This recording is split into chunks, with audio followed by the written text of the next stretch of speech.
মাতৃভাষার জন্মগত অধিকার তা ছিনিয়ে নেওয়ার ক্ষমতা কারোর নেই। ককবরকের লিপির ক্ষেত্রে ভারতের সংবিধান স্বীকৃত ভাষার ওপর গুরুত্ব দেওয়া হচ্ছে বলে জানালেন কৃষিমন্ত্রী রতনলাল নাথ। গোটা রাজ্য জুড়ে চলছে ককবরক দিবস পালন। একদিকে চলছে মহকুমা ও ব্লক স্তরে ককবরক দিবস পালন, পাশাপাশি রবিবার আগরতলায় অনুষ্ঠিত হল 47তম রাজ্য ভিত্তিক ককবরক দিবস উদযাপন। দিনটি উদযাপনে সকালে রাজধানী আগরতলায় বর্ণাঢ্য শোভাযাত্রার আয়োজন করা হয়। পাশাপাশি ছিল রবীন্দ্র শতবার্ষিকী ভবনে বিশেষ আলোচনা সভা ও গুণীজন সংবর্ধনা জ্ঞাপন। ককবরক ও অন্যান্য সংখ্যালঘু ভাষা অধিকার রাজ্য সরকারের শিক্ষা দপ্তর গোটা অনুষ্ঠানের আয়োজন করেছে। এদিন সকালে রবীন্দ্র ভবনের সামনে থেকে শুরু হয় বর্ণাঢ্য শোভাযাত্রা। শোভাযাত্রার আনুষ্ঠানিক উদ্বোধন করেন রাজ্যের কৃষি ও বিদ্যুৎ দপ্তরের মন্ত্রী রতনলাল নাথ। স্কুল কলেজের পড়ুয়াদের পাশাপাশি বিভিন্ন সামাজিক ও সাংস্কৃতিক প্রতিষ্ঠানের প্রতিনিধিরা এই শোভাযাত্রায় অংশগ্রহণ করেন। শোভাযাত্রায় ককবরক ভাষাভাষীদের লোকনৃত্য, সংশ্লিষ্ট ট্যাবলো রাস্তার দুপাশে দাঁড়িয়ে থাকা উৎসাহীদের মনের খোরাক জোগালো।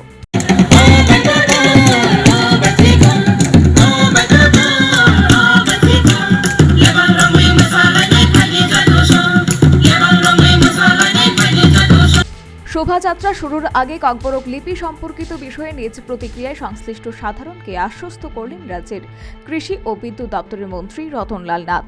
ককবরক লিপির ক্ষেত্রে ভারতীয় সংবিধান স্বীকৃত ভাষার উপর গুরুত্ব দেওয়া হচ্ছে বলে রতনলাল নাথ জানিয়েছেন।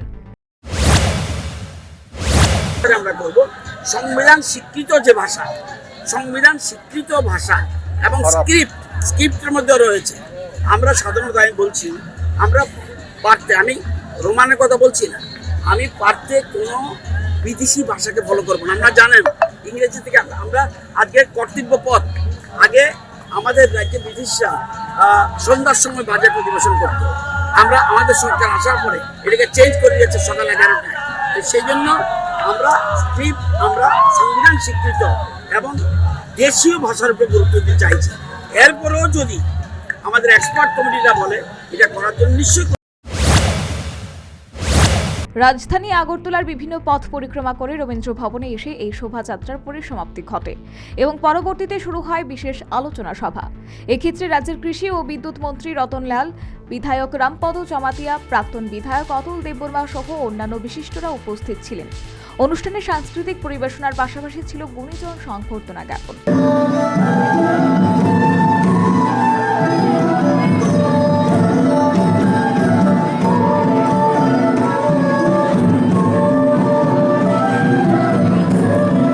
আলোচনা সভায় আবেগপ্রবণ বক্তব্য রাখলেন রাজ্যের কৃষি ও বিদ্যুৎ মন্ত্রী।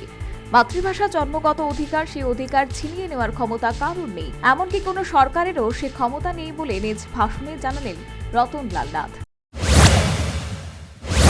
মনে রাখবেন, মা, মাতৃভূমি এবং মাতৃভাষা সকলের কাছে পরম শ্রদ্ধার বিষয়। এই যে মাতৃভাষা, এটা আমার জন্মগত অধিকার, ইট ইজ রাইট।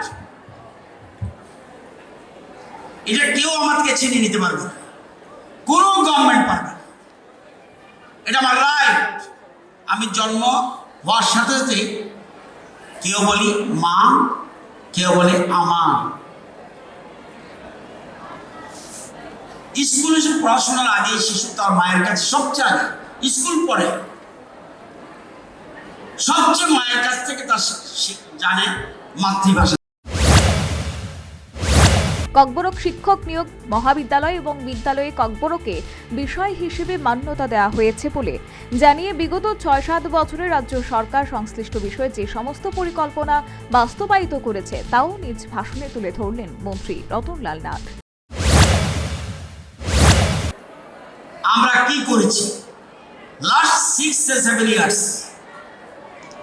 শিক্ষক নিয়োগ করেছি, ককবরক টিচার, এবং মহাবিদ্যালয় আর বিশ্ববিদ্যালয়ে আমরা বিষয় হিসেবে মান্যতা দিয়েছি।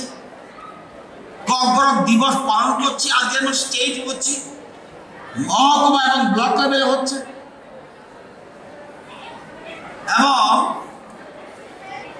সাহিত্য প্রকাশে আমরা উৎসাহ করছি। একটু আগে দেখেছেন আমাদের নং ককবরক ভাষাভাষী নিতাই আচার্য, উনি জনজাতি নয়, একজন বাঙালি, কিন্তু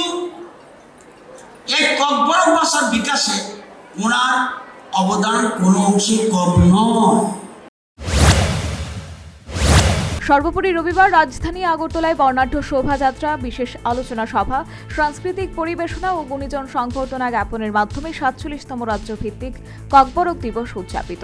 দিনটি উদযাপনকে কেন্দ্র করে শুধু ককবরক ভাষাভাষীদের মধ্যেই নয়, অন্যান্য জাতিগোষ্ঠী ভাষাভাষীদের মধ্যেও ব্যাপক সাড়া ও উৎসাহ পরিলক্ষিত। Bureau report, news vanguard.